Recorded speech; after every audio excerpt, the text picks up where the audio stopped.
കൂട്ടുകാരെ നമ്മുടെ നാട്ടിൽ ഫിക്സഡ് ഡെപ്പോസിറ്റ് 5 to 7% നമുക്ക് റേറ്റ് വരുന്നത് അല്ലേ. അപ്പോൾ നിങ്ങൾ പെട്ടെന്ന് പഠിച്ച് ജോലി വാങ്ങിച്ചോ. നമുക്ക് ഫിക്സഡ് ഡെപ്പോസിറ്റ് ഇട്ട് കോടീശ്വരനാവാൻ പറ്റില്ല.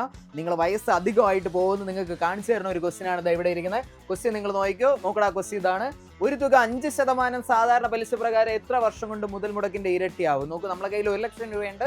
ആ തുക 5%. നമുക്കിപ്പം ബാങ്ക് കിട്ടുന്ന റേറ്റ് ആണ് കണ്ടോ, 5%. 2 to 7% നമുക്കിപ്പോൾ കിട്ടണം ഫിക്സഡ് ഡെപ്പോസിറ്റ്.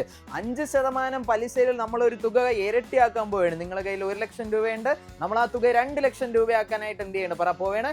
എത്ര വർഷം വേണോ നമുക്ക് നോക്കാം. നോക്കിക്കോടാ, ഇരട്ടിയാക്കാൻ എത്ര വർഷം വേണം എന്നാണ് ക്വസ്റ്റ്യൻ എങ്കിൽ ആ വർഷത്തിന് നമ്മൾ നമ്പർ ഓഫ് ഇയർ എന്ന് പറയും. ആ വർഷം കണ്ടുപിടിക്കാൻ നിങ്ങൾ ചെയ്യേണ്ട ഇക്വേഷൻ ഇതാണ്. അത് 100 divided by റേറ്റ് ആണ്. റേറ്റ് ഇവിടെ എത്രയാ പറഞ്ഞിരിക്കണേ? ബാങ്കിൽ തരുന്ന റേറ്റ് ആണ്. കണ്ടോ, എത്ര ശതമാനോ? 5% റേറ്റ് അല്ലേ. അപ്പൊ അങ്ങനെയാണെങ്കിൽ നിങ്ങൾ നോക്കിക്കോടാ, 100 divided by 5 ചെയ്ത് നോക്കുക. ആൻസർ 20 വർഷം വേണ്ടി വരും. എത്ര വർഷോടാ?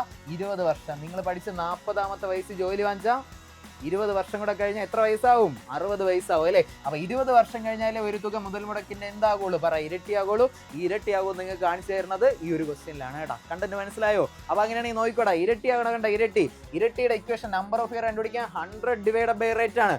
3 മടങ്ങാണെങ്കിൽ അത് 200 divided by 6 ആവും. 4 മടങ്ങാകണമെങ്കിൽ അത് 300 divided by എന്താവും? 6 ആവും. അപ്പൊ തുക ഇരട്ടിയാകാൻ 100 divided by 6 എന്നല്ലേ നമ്മൾ പറഞ്ഞേ. 3 മടങ്ങിന് 200 divided by 6 ആണ്.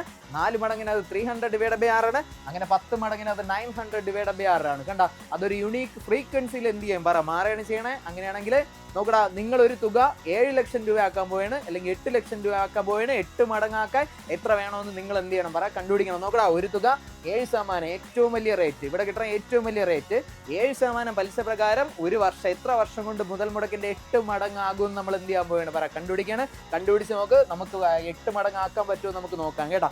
എത്ര വർഷം വേണമെന്ന് വയസ്സിനോടൊപ്പം ആഡ് ചെയ്ത് നോക്കണം. ഓക്കെ.